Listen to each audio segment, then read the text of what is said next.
būtiski? Ietekmē, protams, ir problēmas arī ar Krieviju, ar muitu, ar birokrāti, ar dažādām instancēm, kuras tur kaut ko var atļaut, kaut ko var aizliegt kaut kādā brīdī un atkal atļaut. Un tas rada tādu nestabilitātes sajūtu, bet ja mēs skatāmies tā pa lielam, globāli un tālākā perspektīvā, un mēs tieši tā skatāmies 10, 15, 20 gadus uz priekšu, analizējam, kā varētu situācija attīstīties, tad mēs redzam to, ka arī Krievija pamazām iekļaujās šajā starptautiskajā Eirāzijas plašajā apritē. Es pieminēšu kaut vai tāds projekts, kā apvienoto nāciju atbalstītais Eirāzijas saikne, dzelzceļu saikne pārsvarā, arī autoceļu, protams, kas stiepjas tieši no tā Atlantijas okeāna puses, starp citu, kur Krievija ir ļoti aktīvi iesaistījusies ar Pēterburgu un Kaļiņingradu, gan ostas, gan dzelzceļš šeit. Latvijas, diemžēl, šajā schēmā nav iekšā, kas iet šie dzelzceļa, šīs līnijas, iet cauri Krievijai, Kazahstānai, cauri Ķīnai. Turklāt vairākos līmeņos. Viens ir Austrumsibīrijas dzelzceļš, otrs virziens ir cauri Kazahstānai uz Ķīnu, arī uz Vidusāzijas republikām. Un, tas pat ir dīvaini, ka mēs neesam iekšā šajā programmā, un tā ir starptautiski akceptēta un apstiprināta programma. Un varbūt tas ir viens no iemesliem, kas mums traucē arī daudzās citās jomās.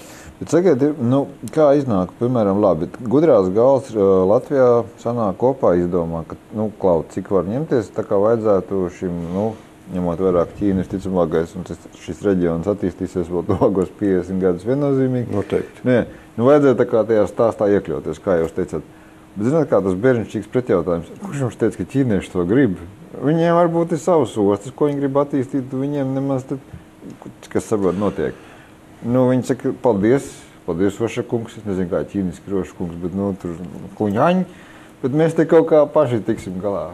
Jūs esat pētījuši to galu? Jā, ziniet, tas ir cits stāsts pavisam.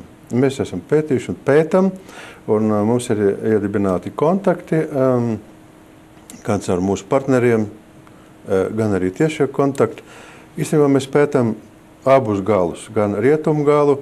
Mums ļoti cieši kontakti Nīderlandē, kur mums skaidri pateikuši, ka jūsu mazās Latvijas valsts tirgus, pavisam godīgi, mums neinteresē kā tāds.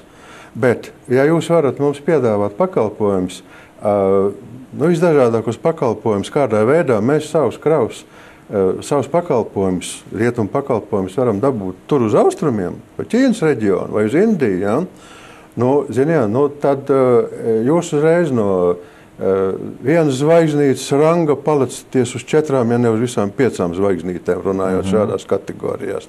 Un ķīniešiem atkal ir pretēji interesi. Viņiem ir interese izveidot savas bāzes Eiropas Savienībā, kurā tiktu regulēt, menedžēts, operēts ar visām šīm kravām un pakalpojumiem. Tā kā interesi ir no abām pusēm. Protams, ka mums pašiem jādomā, ko mēs varam piedāvāt vienlaicīgi gan vienai, gan otrai pusē, lai, tās intereses sastiķētu savā starpā. Pat cinismu, es domāju, ka mūsu lielākie sabiedrotie ir Somālijas pirāti, jo kamēr viņi tur šeftējās, tikmēr tas ceļš kļūst bīstamāks un tiešām viņiem ir... Tas ir papildus faktors, jo pat dzelzceļa tie, kravu konteineri tiek ja ved, pa dzelzceļa no Ķīnas, pat no austrumu krasta līdz Eiropai. Rīga vai Rotterdam vai Hamburga, tur vairs nav lielas starpības, tas ir pāris nedēļas, 12 dienas apmēram tā, ja viss normāli iet. Apkārt gar somāliešu pirātiem, kur pa starp ir, ja viņi nevienu nenoķer un neieslodza par izpirkumu maksu, tad tas ir mēnesis. Ja iesloga un papildus vēl ir vētras un kaut kur miglas, kur kuģis stāv, tad tas ir krietni vairāk, pusotru mēnesi apmēram. Starpība ļoti liela un līdz ar to izmaksas ir ļoti atšķirīgas. Tā šīs arguments vienmēr ir dzirdēts un tomēr neviens to nav apgāzis. Bet tagad, ja mēs paskatāmies tādās detaļās, mēs te paši tā kā baigi noslēpmenis un sarunas laikā jau ieminējušies ūdens ceļš un tā. Es pieļauju, ka ikvienam cilvēkam, kurš ir izdzirdējis vārdu par kaut kādu upju savienošanu, kanāla rakšanu, Daugavas padziļināšanu vai kaut ko tam līdzīgi, Viņam iestājas kaut kādas alerģiskas reakcijas. Ja? Pirmkārt, likteņu upe, ja? Kur tu ir tās sacūkos, osas un kompānija. Tad vēl plus visam. Kas tas kas tie pa gigantiskiem projektiem, kopš Nikitas Sergejeviča laikiem, upes pagriešanas un tā. Kas tas ir par stāstu vispār šis kanāls? Redziet, mums Latvijā nepieradušiem varbūt liekas kaut kāds baismīgs, milzīgs, neaptverams ziloņu projekts, ja, mākoņu stumšanas projekts. Īstenībā pat ja maksimāli viņi īstenotu, teiksim, no Rīgas līdz pat Melnai jūrai vai pat Kaspijas jūrai, īstenībā tas ir normāls ūdens ceļa projekts, tādu ūdens ceļa projekts, kādi ir krustam, šķērsām visā Eiropā.